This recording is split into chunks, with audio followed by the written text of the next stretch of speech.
Jack Mitchell's life revolves around two things: his small Nebraska farm and his two young daughters. Every morning he wakes up before sunrise, hoping to make enough from repairs and odd jobs to keep food on the table. When a woman's tractor breaks down near his land, Jack fixes it without thinking twice.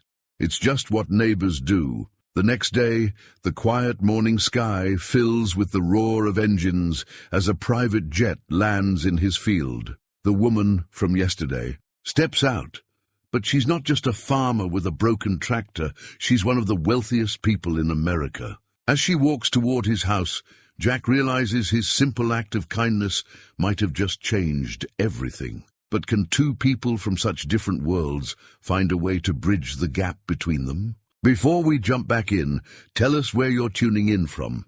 And if this story touches you, make sure you're subscribed, because tomorrow I've saved something extra special for you.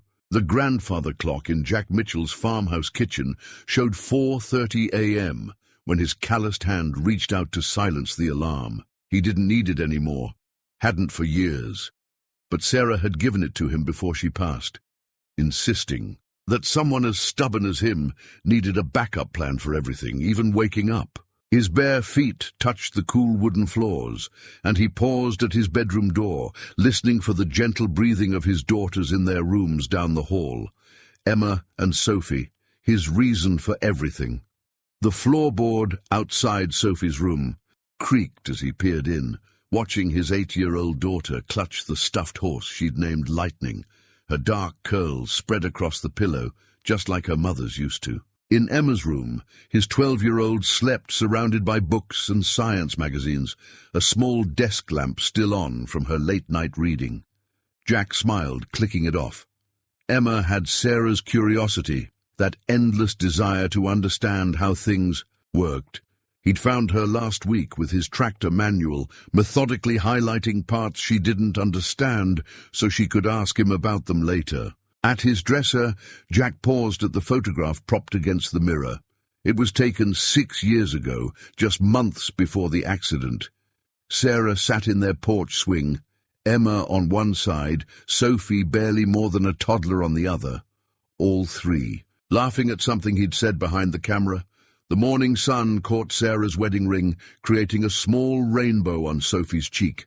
Jack touched the image gently, then straightened his shoulders. Time to get moving. Downstairs, bills spread across the kitchen table caught his eye. The red past due stamp on the irrigation company's envelope seemed to glow in the pre-dawn darkness. Next to it lay a letter from the bank about his equipment loan. Jack had built a reputation as the guy who could fix anything with wheels or an engine, but lately the repair jobs weren't coming in fast enough to keep up with the farm's expenses. The coffee maker gurgled to life. He'd prepared it the night before, another of Sarah's habits he couldn't shake.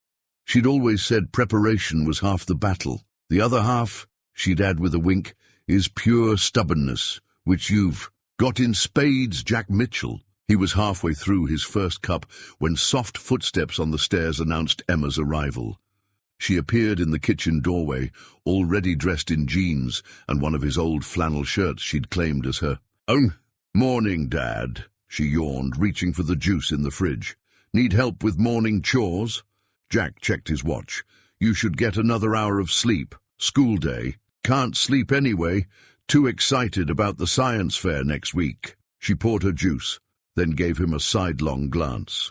"Besides, you look like you could use the help." "That obvious, huh?" Emma shrugged, so much her mother's daughter in that gesture. "The bills are still on the table. You only leave them out when you're worried." Jack gathered the papers quickly, tucking them into a drawer. "Nothing for you to worry about, Em. Adult stuff." "I'm not a kid anymore, Dad. I know things are tight." She came around the table, wrapping her arms around his waist in a quick hug. "But we'll figure it out. We always do." The sound of small feet running down the stairs interrupted them. Sophie burst into the kitchen, still in her pajamas, Lightning the horse tucked under one arm. "You started chores without me," she accused, bottom lip quivering. "Haven't even put my boots on yet, Soph," Jack assured her, scooping her up for a proper hug. "But you know the rule about morning chores."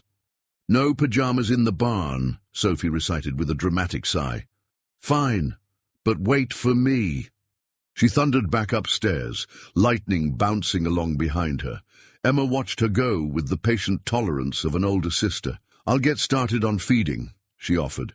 "Pretty sure the chickens are tired of waiting." Jack watched her head out to the mudroom for her boots, pride and worry warring in his chest. His girls were growing up too fast, taking on too much responsibility too young. But they were also growing up strong, resilient, kind, everything Sarah had wanted for them. The bills in the drawer seemed to weigh on him, but he pushed the worry aside. Right now, his daughters needed him focused on the day ahead. The rest would sort itself out. It had to. He pulled on his work boots, the leather cracked but still sturdy, just like everything else on the farm, holding together through sheer determination and careful maintenance. Outside, the eastern sky was just beginning to lighten, promising another beautiful Nebraska morning.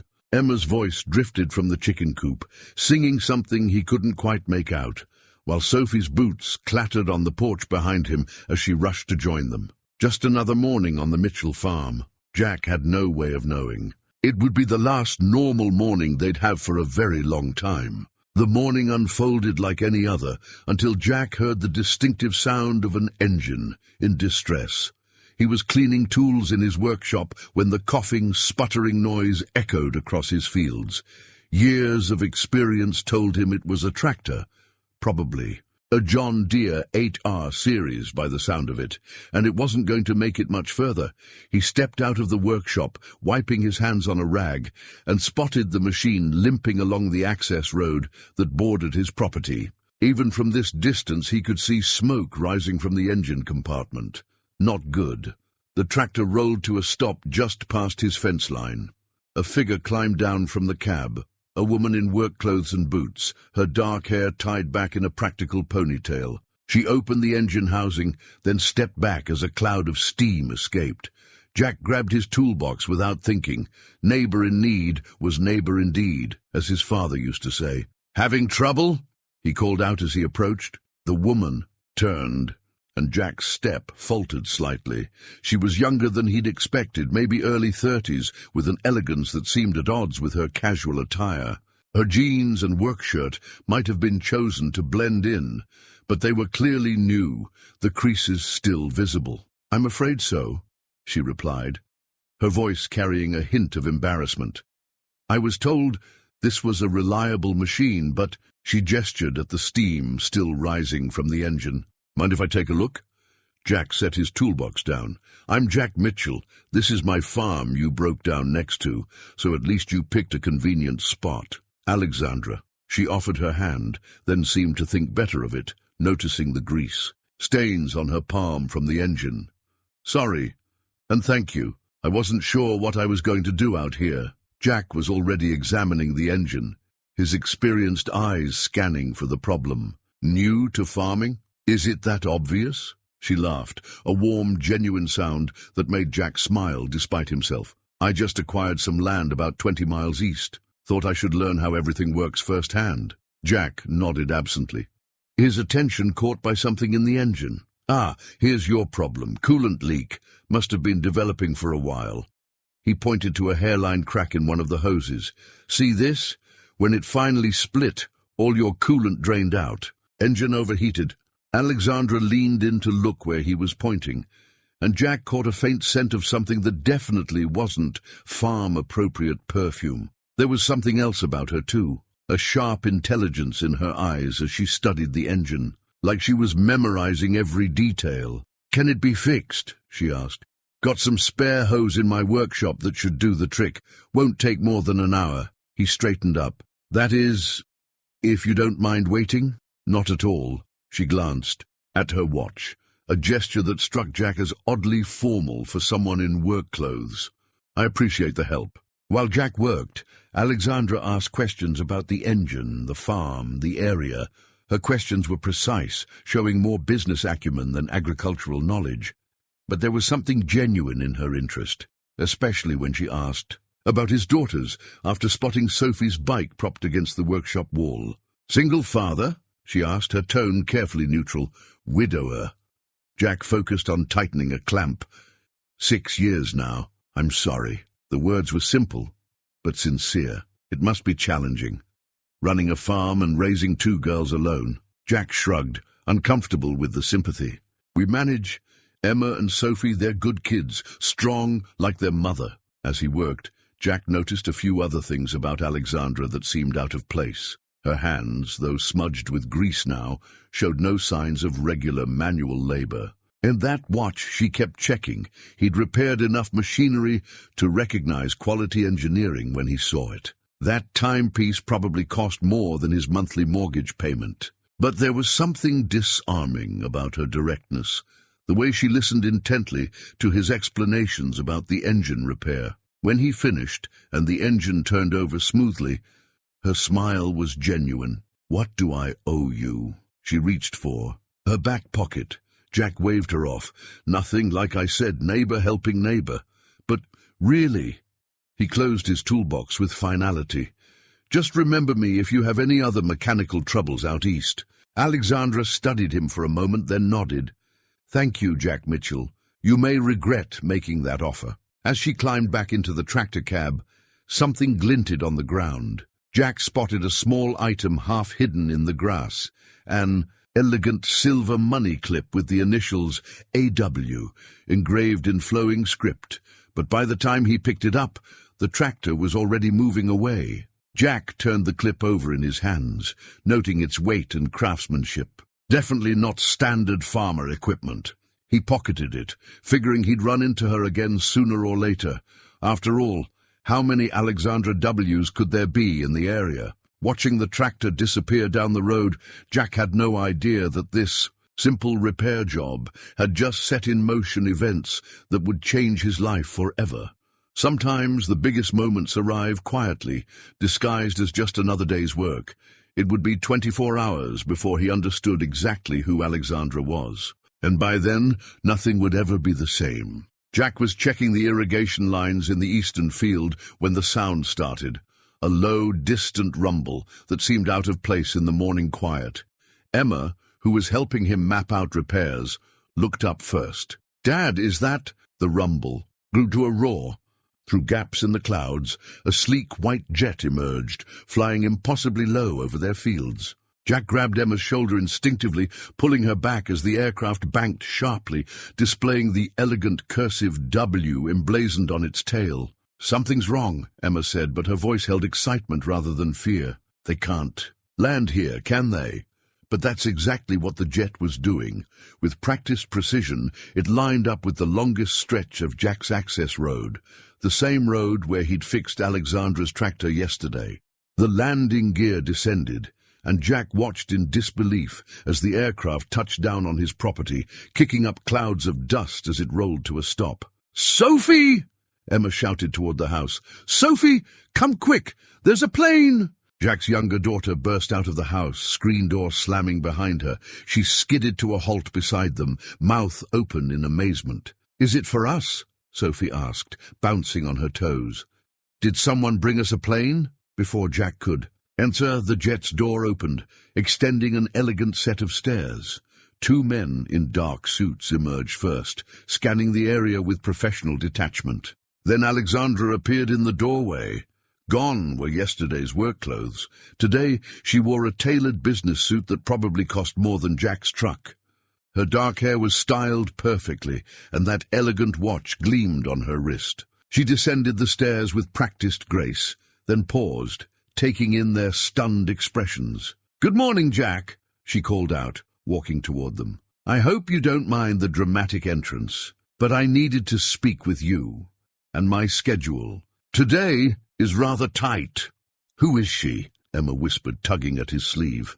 Jack was saved from answering by the sound of vehicles approaching.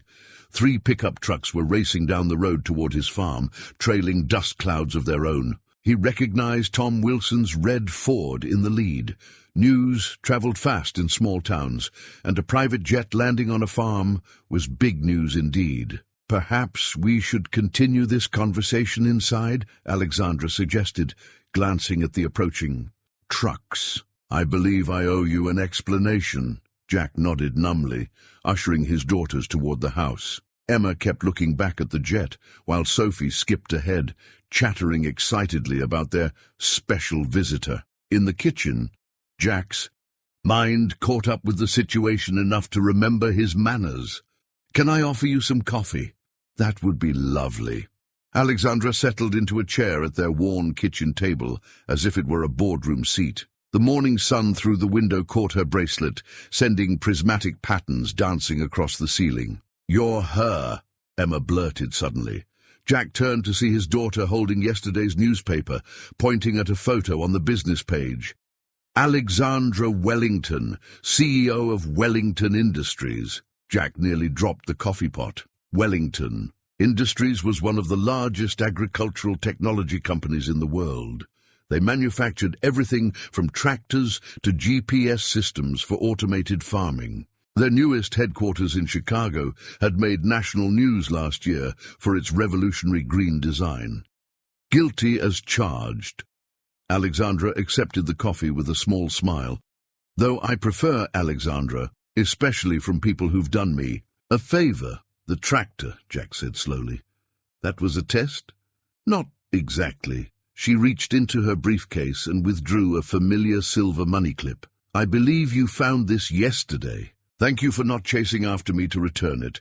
It would have ruined the experiment." "Experiment?" "I've learned that the best way to understand a community is to become part of it, even briefly. That tractor really did break down. I'm not that good an actress, but I chose to handle it myself, rather than send someone from my team." She paused, studying Jack over her coffee cup. "I needed to see firsthand how local farmers interact with our equipment, how they handle repairs, what their daily challenge is." "Ah? And what did you learn?" Jack asked, unable to keep a hint of challenge from his voice. "That our latest models are still too complicated for field repairs. That we're not providing adequate replacement parts to rural areas." She set down her cup. "And that there are still people in this world who will help a stranger without expecting anything in return." Sophie, who had been uncharacteristically quiet, suddenly piped up. "Does this mean we're rich now?" "Sophie!" Jack and Emma exclaimed together.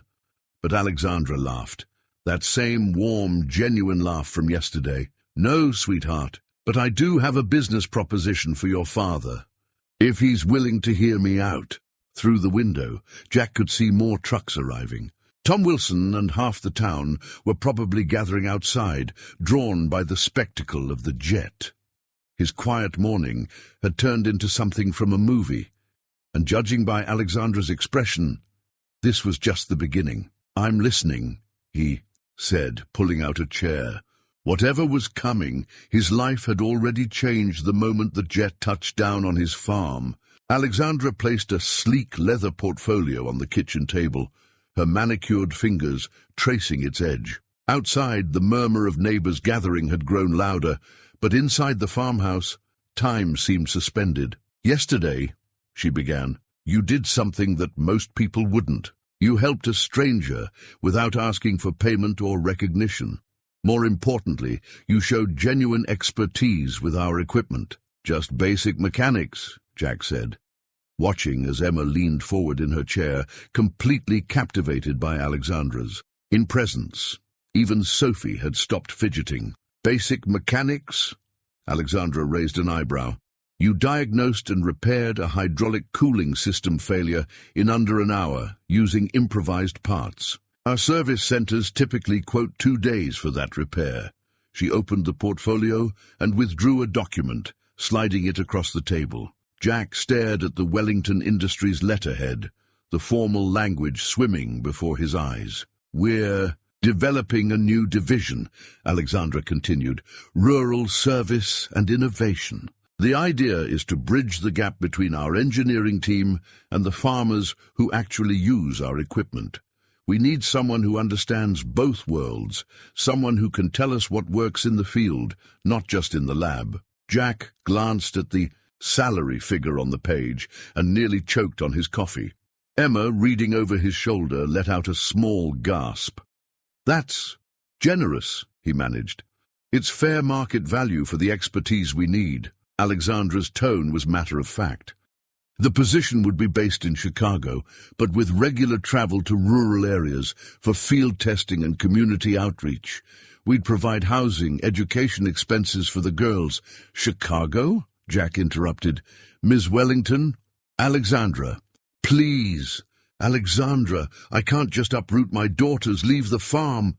Dad! Emma protested. Can't we at least think about it? Sophie looked between them, her lower lip trembling slightly. Would we have to leave Lightning? And the chickens? Alexandra leaned forward, her expression softening as she addressed Sophie. The housing we have in mind includes a small garden, plenty of room for Lightning. As for the farm... She turned back to Jack. We're not asking you to sell. In fact, we'd like to use it as a test site for new equipment. You'd maintain ownership, but we'd handle the operations while you're in Chicago. Jack stood up abruptly, needing space to think. The walls of his kitchen seemed to be closing in, the weight of opportunity pressing against his chest. Through the window he could see Tom Wilson gesturing at the jet, a small crowd of neighbors nodding along to whatever theory he was spinning. This is my home, he said quietly. My wife and I built this life together. The girls, their memories of their mother are here. Dad, Emma said, her voice unusually gentle. Mom always said home is where family is, remember? Not the building or the land. Jack turned, surprised by the tears in his daughter's eyes. She looked so much like Sarah in that moment, the same determined set to her jaw, the same clear-eyed wisdom. You've been worried about money, Emma continued. I've seen the bills, and this could be amazing for all of us. I could take real science classes, Sophie could... I could have a garden, Sophie interrupted, with flowers for Mom. Alexandra watched the exchange silently, but Jack caught something in her expression. A flicker of understanding, maybe, even empathy. She stood, smoothing her suit jacket with practiced grace. The offer isn't time-sensitive, she said. Take a week to think it over. Discuss it as a family. She pulled a business card from her portfolio. My private number is on the back. Call me any time with questions. As she turned to leave, she paused. Jack, one more thing. The real reason I came back today wasn't just to make this offer. It was to thank you for yesterday. Not for fixing the tractor, but for treating me like a person, not a position. That's rarer than you might think. The screen door creaked as she stepped onto the porch, and immediately the murmur of neighbors grew louder. Jack heard her security team coordinating their departure, the jet's engines beginning their pre-start checks. He looked down at the contract again, at the number that could change their lives. Emma's hand slipped into his, squeezing gently. Mom would want us to be brave, she whispered. Jack pulled both his daughters close, breathing in the familiar scent of their shampoo, of home. The contract on the table seemed to pulse with possibility and danger in equal measure. Outside, the jet's engines roared to life, and Jack felt the sound vibrate through his bones, through the very foundation of his carefully constructed world. Change was coming, whether he was ready or not. The only question was whether he would meet it on his terms or let it pass him by. The farm deed sat on Jack's desk that night, its edges worn from years of careful filing and renewal. The house was quiet. Emma and Sophie had finally gone to bed after hours of excited chatter about Chicago, science museums, and city adventures. Their enthusiasm made his hesitation feel heavier somehow. He opened his bottom drawer, pulling out Sarah's old recipe box. Inside, beneath the handwritten cards for pot roast and apple pie, lay a letter she'd written during her last hospital. Stay. He'd only read it once before, the night after her funeral. My dearest Jack, he read softly, Sarah's familiar handwriting bringing her voice to his mind. If you're reading this again, you're probably overthinking something important. You always did have a talent for that. A soft knock interrupted his reading. Dad. Emma stood in the doorway, wearing her mother's old college sweatshirt as a nightgown. Can't sleep either. Come here, kiddo. He patted the worn leather chair beside his desk. Emma curled into it, tucking her feet underneath her, just like Sarah used to do. Mum's letter? She asked, spotting the paper in his hands. Jack, nodded. Want to hear some of it? Emma leaned forward, resting her chin on her knees. In the dim lamplight, she looked older than her 12 years. Jack, he continued reading, I know you'll want to keep everything exactly the same after I'm gone. You'll think that's what's best for the girls, that stability is what they need. But life isn't stable, my love. It's wild and wonderful and sometimes terrifying, but it's meant to be lived fully. She knew you pretty well, Emma said quietly. The farm is our home, Jack read. But home isn't just a place. It's the love we carry with us, the memories we make, the chances we take together. Don't let fear of change keep you from living, Jack. Don't let it keep our girls from growing. The words blurred slightly, and Jack had to blink hard before continuing. I've loved watching you teach Emma about engines, seeing Sophie learn to gather eggs. But there's a whole world out there waiting for them, for you. Promise me you won't hide from it forever. A floorboard creaked, and they looked up to find Sophie in the doorway, lightning clutched to her chest. I heard voices, she said. Are you reading Mom's letter? Jack held out his arm, and Sophie rushed over, climbing into his lap despite being almost too big for it now. She smelled of sleep, and the lavender shampoo Sarah had always used. What else does Mom say? She asked. The girls will be amazing. Jack read, his voice rough. They already are. Emma has your mind for puzzles and my stubbornness. Heaven help you with that combination. And Sophie has your heart, that incredible capacity for joy that made me fall in love with you in the first place. She got that right, Emma said, reaching over to tug one of Sophie's curls. Let them fly, Jack. Let them discover who they are beyond the boundaries we've set, and let yourself discover who you can be, too. That's my last request, that you all keep living, keep growing, keep loving. The farm will always be here, but life is waiting everywhere. All my love, Sarah. Silence filled the office as the words settled around them. Sophie's small hand found his, squeezing tight. Dad, she said, I'm scared about Chicago. But I'm excited too, is that okay? That's exactly okay, Soph. He kissed the top of her head. I feel the same way. Mum would want us to go, Emma said. It wasn't a question. Jack looked at the deed on his desk, then at the faces of his daughters, Sarah's eyes in Emma's determined expression, Sarah's smile hiding in Sophie's hopeful one. You know what the hardest part of being brave is? He asked them. It's not facing the big moments, it's all the little moments afterward, when you have to keep being brave every single day. Good thing there's 3 of us then, Emma said. We can take turns being brave. Sophie nodded solemnly. I'll be brave on Mondays and Wednesdays. Jack laughed, the sound breaking the last of his resistance. I'll call Alexandra in the morning, he said. But we do this as a family. All decisions, all changes, we face them together. Deal, deal, his daughters chorused. Later, after they'd gone back to bed, Jack sat alone with Sarah's letter. Outside his window, moonlight silvered the fields they'd worked together. The life they'd built, but for the first time in 6 years, he wasn't seeing just what he might lose by leaving. He was starting to see what they all might gain. He folded the letter carefully, tucking it into his shirt pocket close to his heart. Okay, Sarah, he whispered. We'll be brave. We'll fly. Just keep watching over us, wherever this leads. A warm breeze stirred the curtains, carrying the scent of summer grass and possibility. Tomorrow would bring change, but tonight, in this moment, Jack finally felt at peace with that fact. Sometimes, he realized, letting go of one dream was the only way to let another one begin. The first-class plane tickets arrived by courier the next morning, nestled in a Wellington Industries welcome package. 3 glossy folders contained housing details, school information, and employment contracts. Jack spread them across the kitchen table while Emma and Sophie examined their tickets with awe. Look, they gave us our own tablets, Sophie exclaimed, pulling out sleek devices from their welcome bags. And they've got all kinds of pictures of Chicago. 2 weeks, Jack said, reviewing the timeline. That's how long we have to pack up our lives. Emma looked up from her tablet. Miss Wellington sent an email. She's arranged for a moving company to handle everything.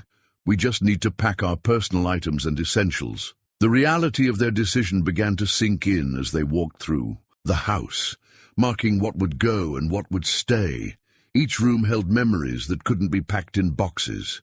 "What about Mum's piano?" Sophie asked, running her fingers along the keys. The old upright had been silent since Sarah passed, but they'd kept it polished, a shrine to Sunday afternoons filled with music. "It goes with us," Jack said firmly. "Your mother would want you girls to learn to play." Tom Wilson arrived unannounced. That afternoon, as neighbors tend to do when big news breaks, he stood in the kitchen doorway, hat in hands. "Heard you're really doing it," he said, "taking that fancy job in Chicago." "News travels fast," Jack replied, offering him coffee. "Small town?" Tom accepted the cup. "Listen, Martha and I been talking. We'd like to lease the farm while you're gone. Keep it running, maintain things. Our boy Kevin's looking to start farming on his own anyway." Jack felt something tight in his chest loosen. Kevin Wilson had grown up alongside Emma, had Sarah's same gentle way with animals. "You'd do that?" "Neighbor helping neighbor," Tom said, echoing Jack's words to Alexandra. "Besides, way I figure it, you might want something to come back to someday." The next few days passed in a blur of preparations. Alexandra called daily, her practical assistance delivered with unexpected warmth. When Jack mentioned Sophie's worry about leaving their chickens, a detailed plan for a small, urban chicken coop appeared in their housing folder. Emma threw herself into researching their new schools, making lists of science programs and after-school activities. But at night, Jack would find her in the barn, sitting in the hayloft, where she and Sarah used to stargaze. "The stars will be harder to see in Chicago," she said, when he climbed up to join her. "Too many lights. Then we'll just have to find new constellations," he replied, "different kinds of stars." Sophie processed the change in her own way, drawing pictures of their farm to hang in their new home. "So we don't forget," she explained, carefully coloring the sunset over their fields. "We won't forget, sweetheart," Jack assured her. "This place is part of who we are." The morning of their departure arrived cool and clear. Their essential belongings were packed in suitcases by the door. The moving company would handle the rest. Next week, Martha Wilson appeared with breakfast casseroles and tears in her eyes. Other neighbors followed, bringing food and good wishes, their presence a reminder of all they were leaving behind. "The corporate apartment is temporary," Jack explained for the 100th time. "Once we're settled, we'll find our own place. Maybe something with a small garden for Sophie. And a workshop for Dad," Emma added. "Ms. Wellington promised." Finally, it was time. The Wellington Industries car waited in the driveway, their driver patient and professional. Jack locked the front door, then stood for a moment, taking in the view he'd seen every morning for the past 15 years. Sophie slipped her hand into his. "Dad? Are we being brave enough?" He squeezed her hand. "You know what? I think we are." Emma carried Lightning carefully to the car, the stuffed horse's worn fur a testament to all the tears and dreams it had already witnessed. As she settled into the leather seat, she pulled out her mother's letter, which Jack had given her to hold for the journey. "Mom would love this," she said softly. "Not just the Chicago part, the being brave part." The car's engine hummed to life. Through the window, Jack watched their neighbors wave, saw Tom Wilson raise his hand in a solemn salute. The farm grew, smaller in the rearview mirror, but somehow his heart felt larger, expanding to hold both what they were leaving and what lay ahead. Sarah's words echoed in his mind. "Life isn't stable. It's meant to be lived fully." As they turned onto the main road, heading toward the airport and their new life, Jack realized that for the first time in years, he was doing exactly that, living fully, bravely, with both feet moving forward and his heart wide open to possibility. The Chicago skyline rose before them, like something from another world. Sophie pressed her face against the plane window, her eyes wide as buildings pierced the clouds. Emma, trying to maintain her teenage composure, couldn't help but lean over for a better look. "They're so tall," Sophie whispered, "like mountains made of glass." Their Wellington Industries driver, Marcus, navigated through downtown traffic with practiced ease. Jack watched his daughter's reactions to each new sight. Sophie gasping at the height of the buildings, Emma trying to spot landmarks she'd researched. "Here we are," Marcus announced, pulling up to a sleek high-rise. "Wellington Plaza, your temporary home." A doorman in a crisp uniform approached their car. "Welcome to Wellington Plaza, Mr. Mitchell. Ms. Wellington asked me to give you these personally." He handed Jack 3 key cards with the Wellington logo. "Your apartment is on the 42nd floor, the penthouse level." Sophie clutched lightning. "Tighter. 42 floors up? Don't worry, miss." The doorman smiled. "The view is worth it." The elevator ride was silent, all 3 Mitchells holding their breath as they ascended. When the doors opened directly into their apartment, the gasp was unanimous.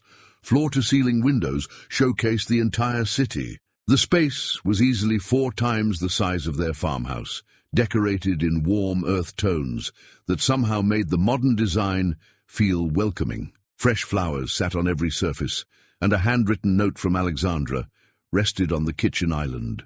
"Welcome to Chicago. I hope you'll find everything to your liking.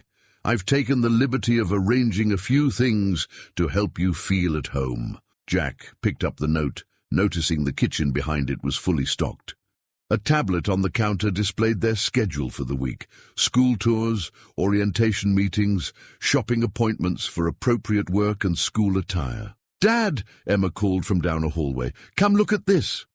He found her in what was clearly meant to be her room. One wall was entirely covered in scientific equipment: a professional microscope, a small lab setup, and a top-of-the-line computer with engineering software already installed. "There's a note," she said, holding up a card. "For the future engineer. Your questions about the tractor repair impressed me. A.W." "Dad!" Sophie's voice echoed from another room. "I have a garden! Inside!" Her room featured a climate-controlled greenhouse space near the window, complete with seedlings and child-sized gardening tools. A small plaque read, "Every flower needs room to grow." Jack found his own surprise in the study. A professional workbench held a complete set of precision tools, and the walls were lined with technical manuals for every piece of equipment Wellington Industries produced. "Is this really all ours?" Sophie asked, appearing at his elbow. Before he could answer, the elevator chimed. Alexandra stepped out, looking perfectly at home in the penthouse setting. "Only temporarily," she said, answering Sophie's question, "until you find a place that feels more like home. Though I hope you'll stay in the building. Your father's insights will be valuable at headquarters across the street." Jack turned to thank her, but the words caught in his throat.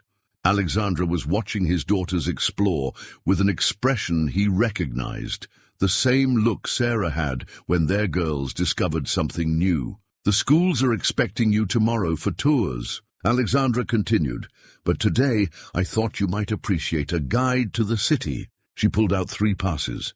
"Starting with the Museum of Science and Industry. I hear they have an excellent agricultural technology exhibit." Emma's eyes lit up. "Can we, Dad?" "I've arranged a private tour," Alexandra added. "No crowds, no rush. And Sophie, they have a genetics exhibit about butterfly gardens I think you'll enjoy." Jack studied Alexandra, seeing past the polished exterior to something genuine in her offer. "You don't have to do all this." "I know," she smiled, and for a moment he saw the woman who'd stood beside her broken tractor, asking questions about engine repairs. "But I want to. Besides, I rarely get to visit the museum myself. Too busy. This gives me an excuse." Sophie had already retrieved her shoes, practically bouncing with excitement. Emma was gathering her tablet to take notes. The city stretched out beyond their windows, no longer just an alien landscape, but a place beginning to feel possible. "Well," Jack said, "I suppose we should start exploring our new home." "Home," Alexandra repeated softly. "Yes, I hope it will be." Something in her tone made Jack look at her sharply, but she had already turned to help Sophie with her coat. As they rode the elevator down, Jack realized the tight knot of anxiety in his chest had loosened. The farm would always be home, but maybe Sarah had been right. Maybe home wasn't just a place, but a feeling. And right now, watching his daughters. Excitement and Alexandra's gentle guidance, that feeling was growing stronger with each passing moment. Jack stared at his reflection in the elevator's polished doors, barely recognizing himself in the tailored suit Alexandra's personal shopper had selected. His calloused hands felt strange without their usual layer of engine grease, and his new leather briefcase seemed to mock his weathered toolbox back home. "Good morning, Mr. Mitchell," the security guard greeted him as he entered Wellington Industries headquarters. "Ms. Wellington asked me to show you to the Innovation Lab." The lab occupied an entire floor, filled with prototype equipment and testing stations. Engineers in white coats huddled around workbenches, their quiet discussions a sharp contrast to the solitary work Jack was used to. "Mitchell," a booming voice caught his attention. Dr. James Chen, head of engineering, approached with an outstretched hand. "Alexandra said you were the real deal. Let's see what you've got." Dr. Chen led him to a partially disassembled tractor engine. "This prototype's giving us trouble. Want to take a look?" Jack rolled up his sleeves, muscle memory taking over as he examined the engine. "Your cooling system's overcomplicated," he said, pointing to a maze of tubes. "Out in the field, this would be a nightmare to repair." "That's exactly what we need." Dr. Chen grinned. Real-world perspective. Half these engineers have never set foot on a farm. Meanwhile, across town, Emma sat in her advanced science class, heart racing as her new teacher discussed their upcoming project. "Today, we'll begin designing solar-powered irrigation systems," Mrs. Rodriguez announced. "Emma, I understand you have some practical experience with farm irrigation." Emma straightened in her chair, thinking of long days helping her father repair their old system. "Yes, Ma'am. We used gravity-fed lines with manual controls." "Perfect. You can help the team understand real-world applications." At lunch, Emma found herself surrounded by curious classmates. "Is it true you lived on a real farm? Did you have horses?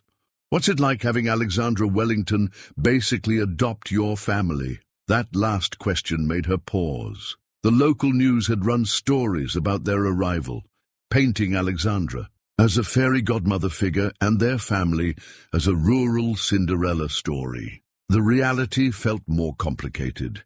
In her own school, Sophie was making her own adjustments. Her teacher had been amazed by her knowledge of plants, earned through years of helping with their vegetable garden.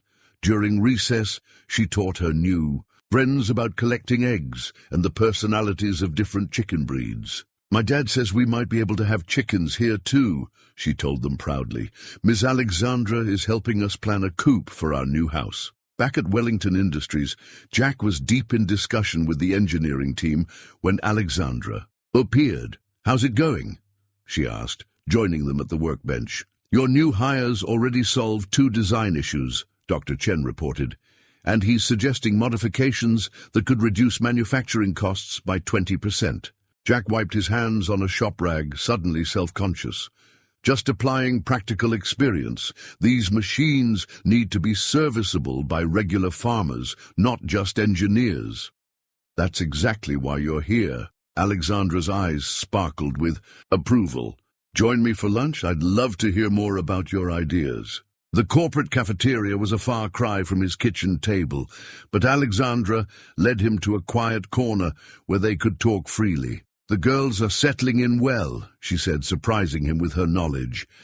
"Emma's science teacher called this morning, very impressed. And Sophie's starting a garden club. You're keeping tabs on them." "I feel responsible for uprooting your family," she admitted. "I want to make sure it was worth it." Something in her voice made Jack look closer. Behind her professional facade, he caught a glimpse of uncertainty. "My wife, Sarah," he said slowly, "used to say that nothing worth doing comes without risk. The girls are thriving here. And this work, it matters. Making these machines better for people like me, people just trying to keep their farms running. It matters to me, too," Alexandra said softly. "More than quarterly reports or stock prices, this company was built to help farmers, not just profit from them. My father understood that, but somewhere along the way, we lost sight of it. Until You decided to fix a tractor yourself, she laughed, the sound drawing curious glances from nearby tables. Until I met someone who reminded me what it's all really about. Their eyes met, and for a moment the cafeteria faded away. Then Alexandra's phone buzzed, breaking the spell. Board meeting, she sighed. Will you and the girls join me for dinner tonight? I want to hear all about your first day. Jack watched her leave, her heels clicking purposefully across the floor. The suit didn't feel quite so strange anymore, and the briefcase had already collected its first smudge of engine. Grease. Maybe, he thought, they were all learning to bridge their different worlds. Jack found the letter by accident. He was reviewing old project files in Alexandra's office while she was in a board meeting, looking for previous attempts at rural equipment initiatives. A worn envelope slipped from between the pages. The handwriting faded but elegant. Dearest Alex, it began. He knew he should stop reading, but something in the tone caught him, a familiar echo of loss. By the time you read this, I'll be gone. The doctors say 3 months, but we both know it might be less. I'm not afraid of dying, but I am afraid of what it will do to you. You'll throw yourself into the company, hide behind board meetings and quarterly reports. You'll tell yourself it's what I wanted, my legacy living on through you. But baby girl, the company was never meant to be your whole life. That was my father's last letter. Jack started at Alexandra's voice. She stood in the doorway, looking smaller somehow without her usual commanding presence. I'm sorry, he said quickly. I shouldn't have. It's okay. She crossed to her desk, taking the letter gently. I keep it with the Rural Initiative files because that was his passion. He grew up on a farm in Minnesota, worked his way through college fixing tractors, even after building Wellington Industries. He never lost touch with those roots. Until the cancer, Jack said softly. Alexandra nodded, sinking into her chair. 3 months from diagnosis to the end. I was 28. Barely out of business school. The board wasn't sure I could handle the CEO position, but it was my father's dying wish. You proved them wrong, did I? She traced the letter's edges. I made the company more profitable, more efficient, but somewhere along the way, I lost sight of what my father built it for, to help farmers, to make their lives better. A knock interrupted them. Alexandra's assistant entered with an urgent expression. Miss Wellington, the Journal reporter is here for your interview, and the board members want to discuss the rumors. Rumors? Jack asked as the assistant retreated. Alexandra's professional mask slipped back into place, but not before Jack caught a flash of worry. Nothing important. We should get back to the rural initiative plans. But the rumors found them anyway. That evening, Emma burst into their apartment waving her tablet. Dad, have you seen this? She pulled up a financial news site where headlines screamed about Alexandra Wellington's romantic entanglement with a rural consultant, threatening her position at Wellington Industries. Stock prices dropped 3 points after Wellington Industries CEO Alexandra Wellington was spotted having an intimate dinner with recently hired consultant Jack Mitchell. Emma read. Board members expressed concern over her judgment. Jack felt his stomach twist. The intimate dinner had been a working meal with the engineering team, but the photo made it look private, conspiratorial. His phone buzzed. Dr. Chen calling. Jack, you might want to stay home tomorrow. Press is swarming the building, and some board members are questioning the whole rural initiative. Sophie found him staring out the window later that night. Dad, are we going to have to leave Chicago? No, sweetheart, this will blow over. Good, she hugged him fiercely, because I like it here. And I think Ms. Alexandra likes having us here too. She looks happier when you're around. Jack stroked her hair, thinking of Sarah's letter about being brave. But this kind of bravery, facing public scrutiny, threatening Alexandra's position, felt different. His phone lit up with a text from Alexandra. I'm sorry about the press. Don't worry about the board. This company needs you more than they know. He started to reply, but another text followed.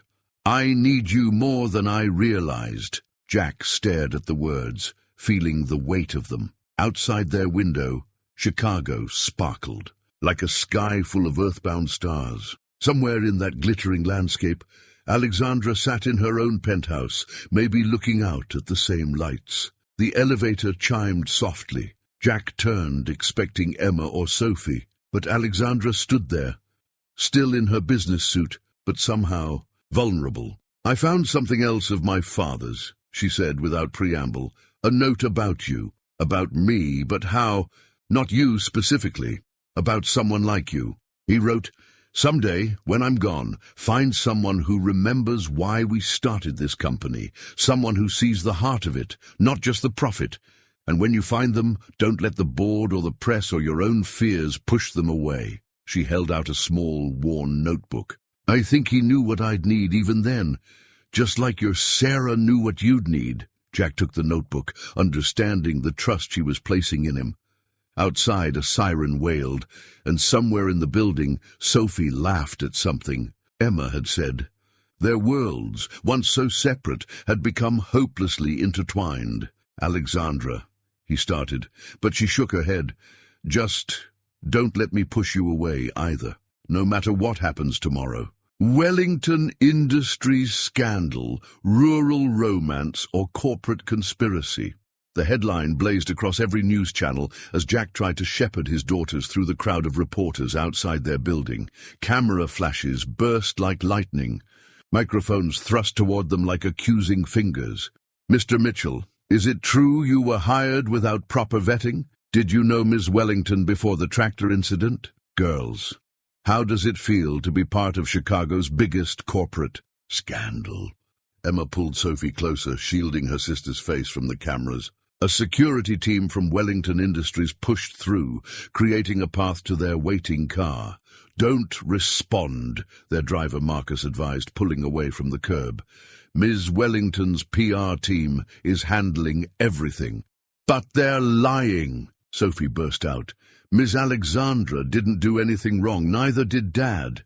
Jack's phone buzzed with messages from back home. Tom Wilson had sent a photo of their local paper, "Small-Town Farmer Rocks Wellington Empire." Even their peaceful corner of Nebraska hadn't escaped the story. At Wellington Industries, the mood was ice-cold. Executive faces turned away as Jack passed, conversations dying at his approach. Only Dr. Chen greeted him normally. "Board's in emergency session," he muttered. "Alexandra's fighting for the rural initiative, and for you." "James," Jack grabbed his arm. "I should resign. This is destroying everything she's built. That's exactly what the old guard wants. They never liked Alexandra's vision for the company. Too much heart, not enough profit." Dr. Chen's eyes narrowed. "They're using this to try to force her out." Jack's phone lit up with a text from Emma. "Dad, come home now. It's bad." He found his daughters huddled around Emma's tablet, watching a live business news broadcast. A distinguished-looking man in an expensive suit was speaking, his tone grave. "Sources inside Wellington Industries reveal that Alexandra Wellington's judgment has been compromised. This rural initiative is merely a cover for her inappropriate relationship with an unqualified consultant. The board has evidence." "Turn it off," Jack said quietly. "But Dad, please." Emma closed the video, but her hands were shaking. "They're trying to hurt her, aren't they? Because of us." Before Jack could answer, the elevator chimed. Alexandra stepped out, her face pale but composed. "I'm sorry," she said immediately. "I never meant for your family to face this kind of scrutiny." "We're tougher than we look," Jack replied, but Sophie's tear-stained face betrayed them. Alexandra knelt beside Sophie's chair. "Hey there, butterfly girl. Remember what you told me about your garden? How sometimes you have to prune things back to help them grow stronger?" Sophie nodded, sniffling. "Well, sometimes life is like that too. Things get messy and difficult, but that's how we grow." "Did your dad tell you that?" Sophie asked. "In his letters?" Alexandra blinked, surprised. "No, but he would have loved that wisdom. You remind me of him sometimes." Her phone buzzed, and Jack saw her flinch slightly at the message. "The board?" he asked. "They're demanding I end the rural initiative, remove you from the company." She straightened up, squaring her shoulders. "They've called for a vote of no confidence." Then we'll leave, Jack said firmly. Go back to Nebraska. This isn't worth— No, Alexandra's voice was steel.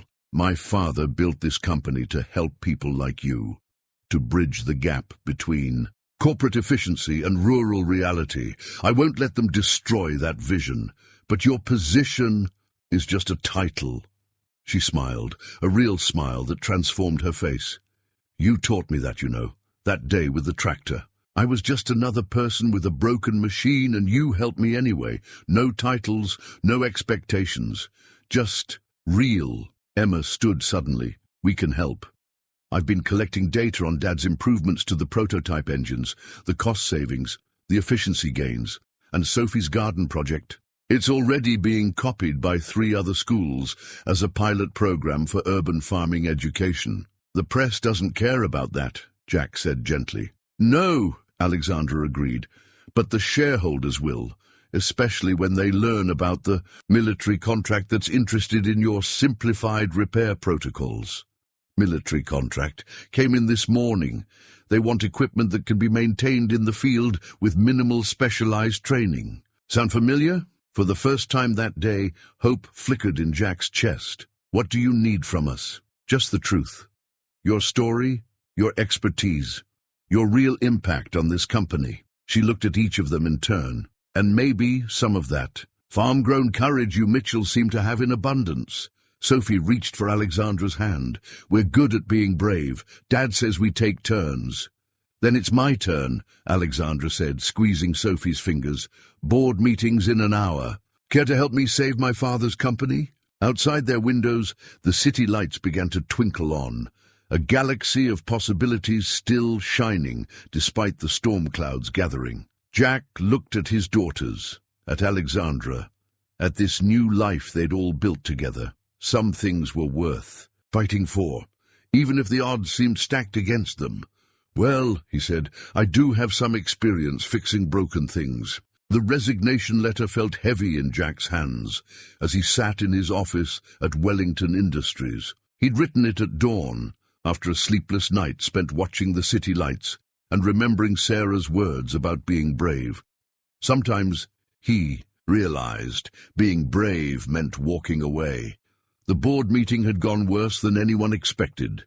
Despite Alexandra's passionate defense and the promising military contract, the old guard had turned it into a character assassination. They dredged up every repair job Jack had ever done, painting him as a simple mechanic who charmed his way into both the company and their CEO's affections. This isn't personal, board member Harrison had said, his smile sharp as a blade. It's about protecting Wellington Industries' reputation. Surely you understand. But it was personal. Jack had seen it in Alexandra's eyes when they questioned her judgment, in the way her hands trembled slightly as she presented the Rural Initiative's success metrics. They weren't just attacking a program, they were dismantling her father's legacy piece by piece. A knock at his door interrupted his thoughts. Dr. Chen entered, his usual cheerful demeanor replaced by grim determination. Don't do it, Jack. Don't give them what they want. They're going to force her out, James, unless I leave first. And you think that will save her? Dr. Chen dropped a file on his desk. Look at these numbers. Your modifications to the irrigation systems alone could save family farms millions in maintenance costs. The military contract is just the beginning. Numbers don't matter if they won't listen. Then make them listen. Dr. Chen's voice rose uncharacteristically. Alexandra's not the only one with a legacy to protect. What about your girls? What message does running away send them? As if summoned by his words, Emma appeared in the doorway, still wearing her school uniform. Dad, why are there boxes in your office? Jack tried to hide the resignation letter, but Emma's sharp eyes had already spotted it. Her face went pale, then flushed with anger. You're quitting just like that? Emma, it's complicated. No, it's not. She stormed into the office, Sophie trailing behind her. You're letting them win. After everything Miss Alexandra's done for us, everything we've built here, they're trying to destroy her company, Jack explained gently. If you stay, we fight, Sophie interrupted, her small voice firm. That's what you always taught us. When the drought came, when Mom got sick, when things got hard, we never ran away." Jack looked at his daughters, Emma's fierce determination, Sophie's unwavering faith, and saw Sarah in both of them. What would she say about this moment? His phone buzzed. Alexandra calling. Before he could answer, his office door burst open. Again. Alexandra stood there, slightly breathless, her usual corporate polish disheveled. "Don't you dare," she said, spotting the resignation letter. "Don't you dare try to protect me by leaving." "Alexandra, no, listen to me." She crossed the room in quick strides. "My father's last board meeting, he faced a similar coup. They said he was too focused on farmers, not enough on profits. Know what he did? He brought in a family from Minnesota, showed the board exactly whose lives their decisions affected." She grabbed the resignation letter, tearing it in half. "We're doing this my way, all of us, together. The shareholders meet tomorrow," Dr. Chen added. "We can request an open forum. They'll try to block it," Jack warned. "Let them try." Alexandra's eyes blazed. "I'm still CEO and I'm done playing by their rules. Emma, those efficiency reports you've been working on, bring them. Sophie, we need your school garden presentation. Dr. Chen, get every farmer who's tested Jack's modifications on video call." "What are you planning?" Jack asked, although he was already beginning to smile. "Remember what you told me about fixing that tractor? Sometimes you need to strip everything down to see what's really broken." She reached for his hand. "The board thinks this is about us, about some rural romance scandal. Let's show them what it's really about, the people their decisions affect, the lives we can change. And if it doesn't work," Jack had to ask, "then we'll fail trying to do the right thing, not succeed at being cowards." She squeezed his hand. "Your choice, Jack Mitchell. Run away to protect me or stay and fight beside me." Sophie slipped her small hand into his free one. "We take turns being brave, remember?" Emma joined them, completing their circle. "Looks like it's all our turns now." Jack looked at their joined hands, calloused, smooth, small, strong, and knew there was only one choice he could live with. "Okay," he said, "let's show them what rural ingenuity really looks like." The familiar crunch of gravel under their wheels felt like a homecoming as Jack's truck, retrieved from storage for this mission, pulled up to their farmhouse. In the pre-dawn light, the fields stretched out like a patchwork quilt, the early corn already knee-high. "It looks exactly the same," Sophie whispered, clutching lightning to her chest. But it wasn't the same. Tom Wilson's boy Kevin had kept his word.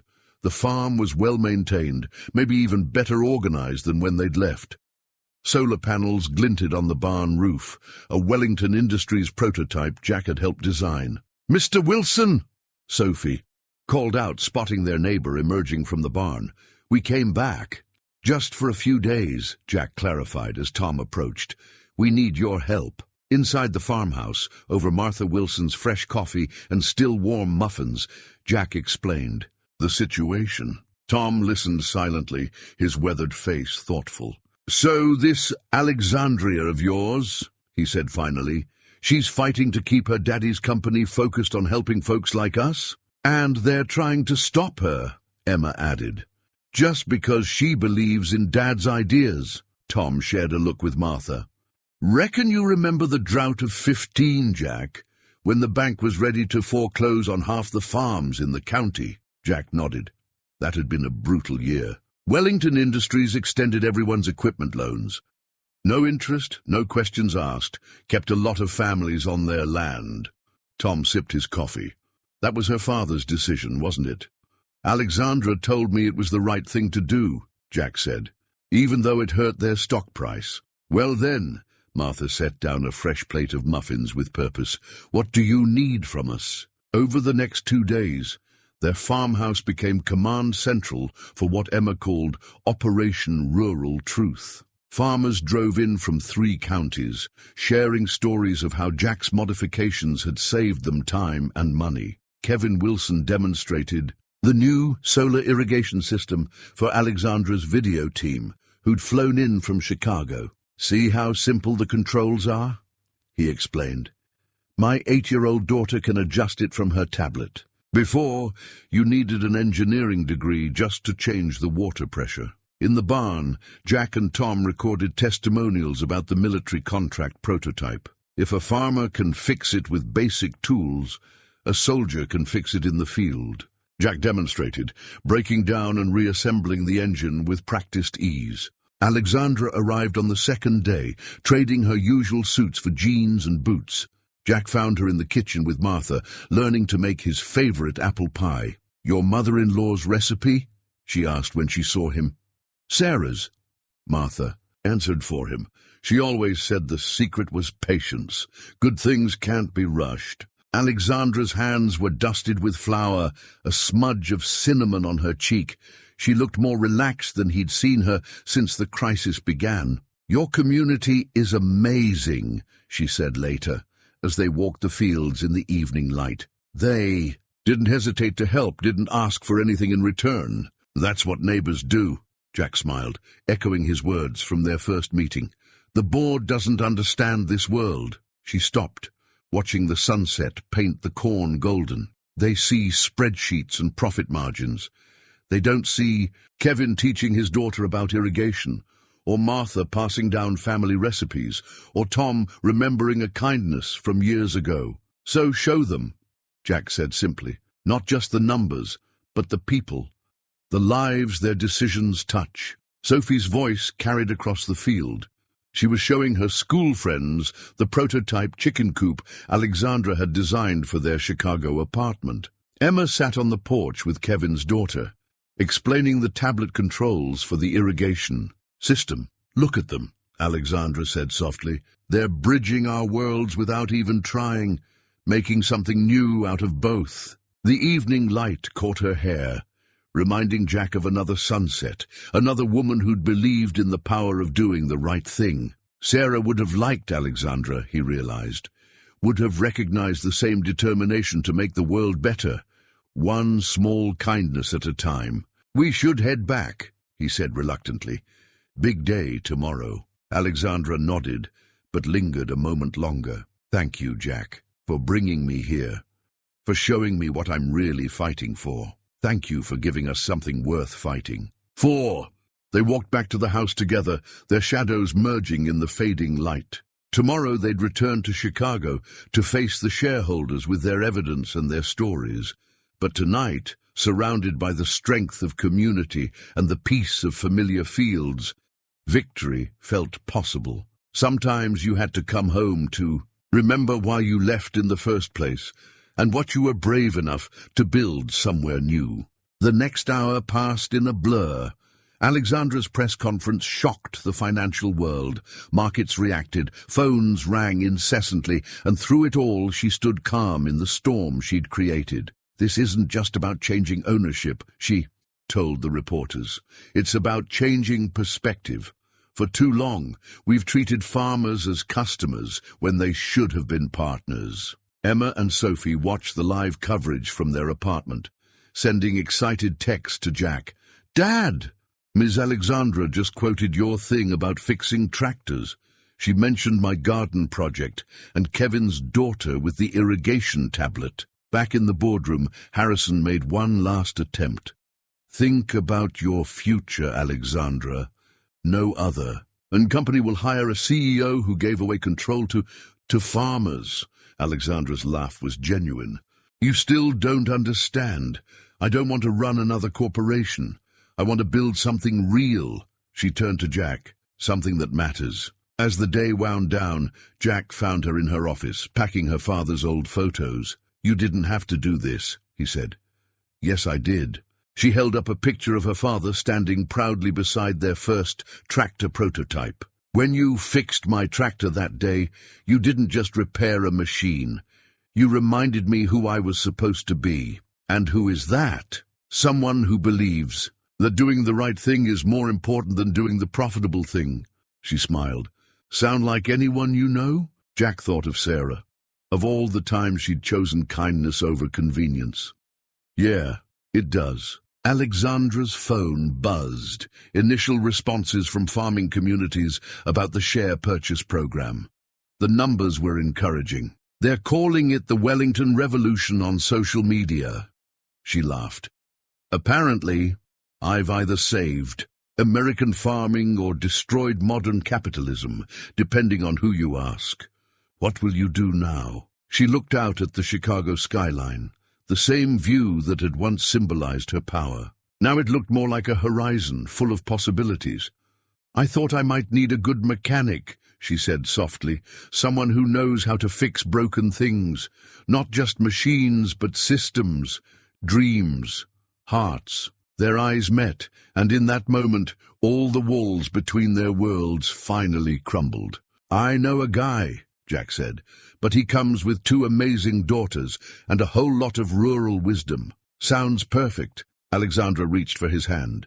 "Think they're ready for another adventure?" Outside her office, the press still clamored.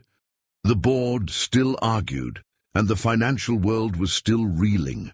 But in that quiet space, 2 people from different worlds had finally found their common ground. And somewhere, Jack was sure, Sarah was smiling. The handwritten note appeared on Jack's desk the morning after Alexandra's resignation. Between the media frenzy and board chaos, he hadn't expected to hear from her so soon.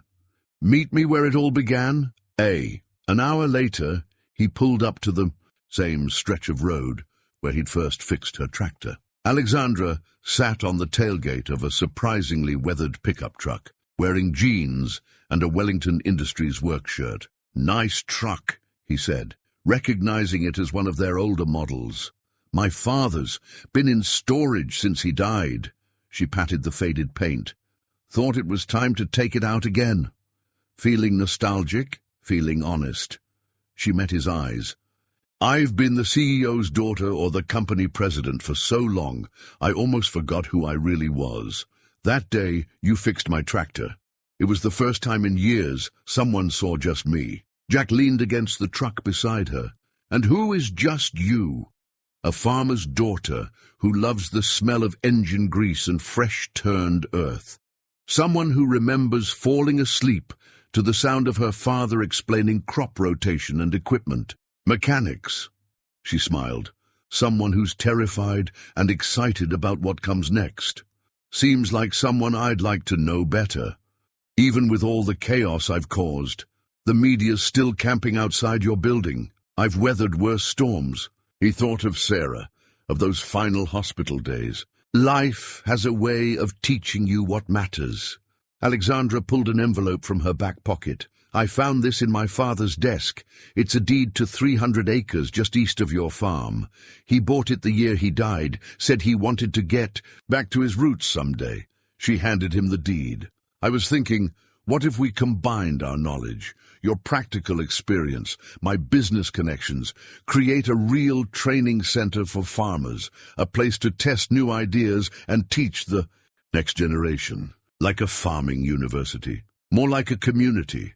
A place where innovation meets tradition." Her eyes lit up with the vision. "We could use your modifications as the foundation, work with the military to develop their contract. Emma could run the technology program. You should see the proposals she's been sending me." Jack laughed. "She does take after her mother.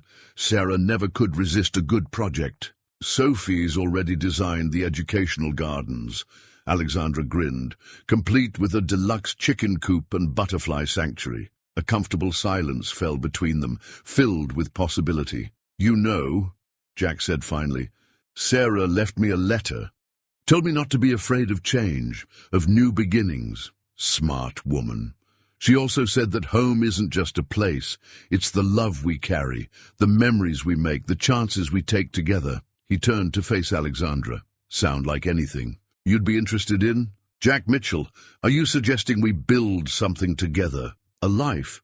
A future? A revolutionary farming education center?" He smiled. "Yes to all of it." Alexandra slid her hand into his, the gesture as natural as breathing. "Your daughters might have something to say about this." As if on cue, Jack's phone buzzed with a text from Emma. "Dad, where are you?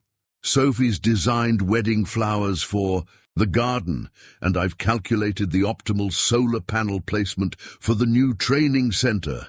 They both laughed, the sound carrying across the fields that had brought them together. "Looks like they're a step ahead of us," Alexandra said. "They usually are."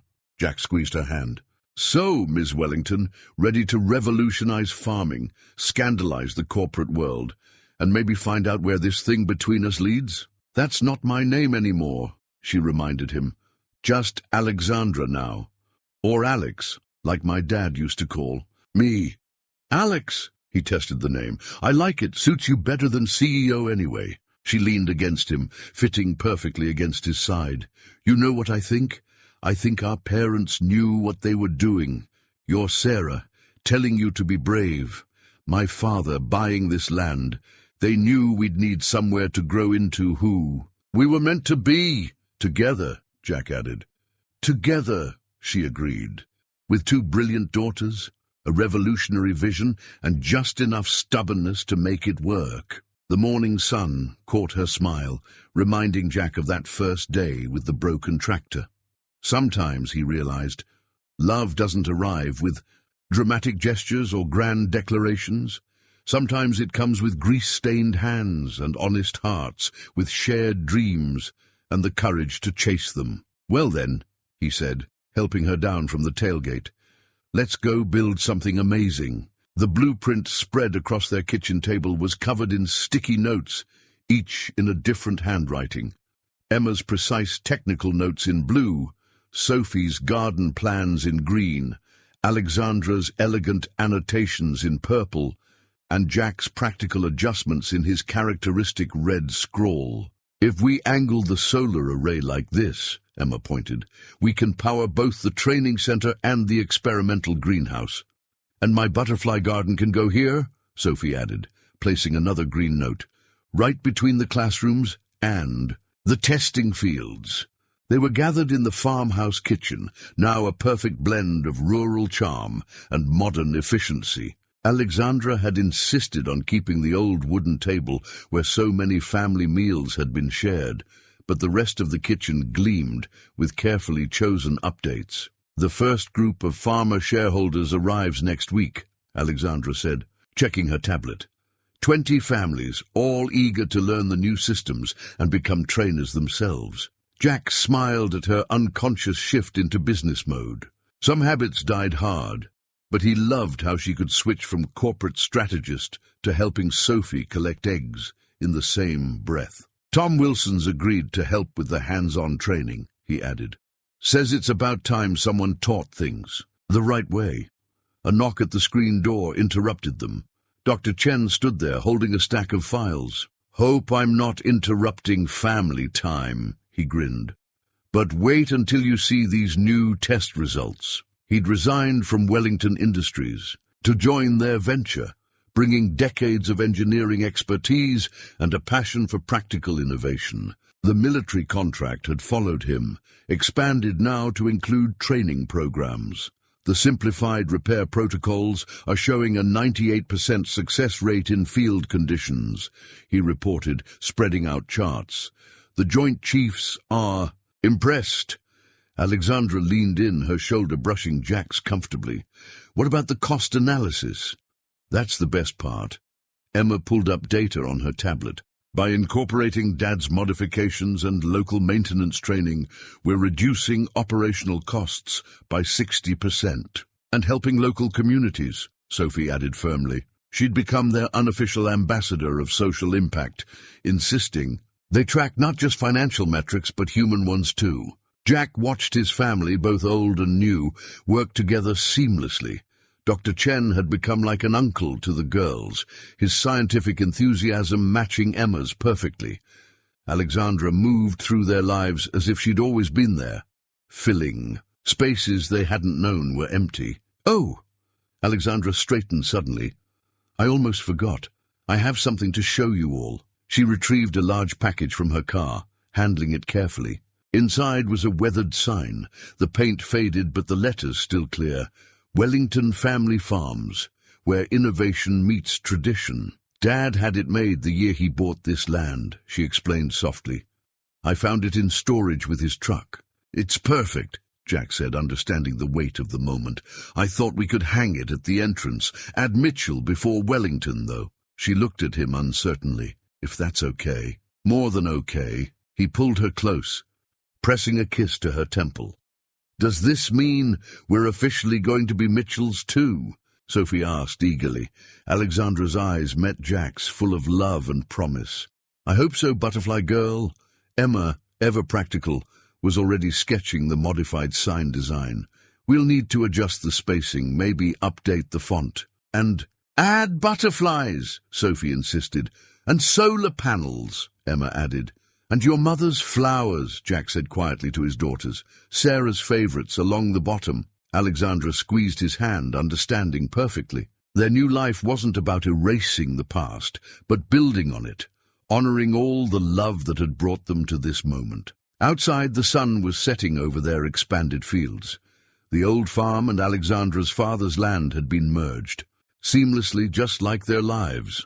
Construction equipment stood ready to break ground on the training center, and the prototype greenhouse already gleamed with promise. Dr. Chen gathered his files, heading out to his small house on the property. Emma followed, eager to review more test data, while Sophie skipped off to check on her chickens one last time before dark. In the quiet kitchen, Jack and Alexandra stood looking at their blueprint for the future, both the paper one on the table and the larger one they were building together. Who would have thought, she mused, that a broken tractor could lead to all this? "I'm starting to think it wasn't actually broken," Jack teased.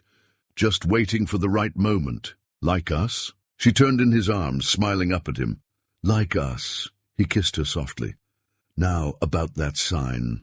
The morning of the wedding dawned clear and bright, the kind of perfect September day that made the fields glow golden. The training center's newly completed courtyard had been transformed overnight, with white chairs set in neat rows and Sophie's carefully tended flowers creating a natural aisle. Emma stood at her father's bedroom door, already dressed in her maid-of-honor gown. "Dad, you ready?" Jack adjusted his tie one last time, seeing Sarah's smile in his daughter's reflection. "How do I look?"